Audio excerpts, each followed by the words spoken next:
அன்பு நேயர்களே, சின்ன சின்ன சமையல் குறிப்பு பகுதியில் கோதுமை தோசை எல்லோரும் அறிந்த ஒன்றுதான்.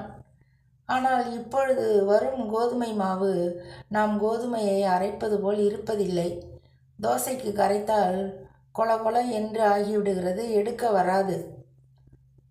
தோசை மாவை கலந்தாலும் அப்படித்தான் இருக்கும்.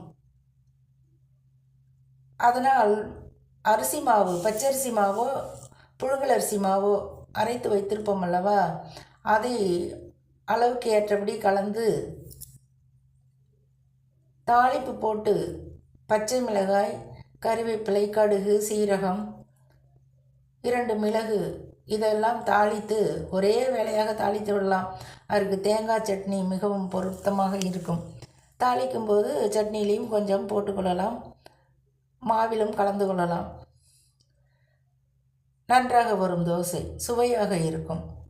பதிவில் சட்னி மாவு போலவும் மாவு சட்னி போலவும் தெரிகின்றன. ஏனென்று கேட்டால் கொஞ்சம் அதிகம் எண்ணெய் அதில் ஊற்றி எடுக்கும்பொழுது சுலபமாக வரும் என்பதால். அன்பு நேயர்களே, முயன்று பாருங்கள்.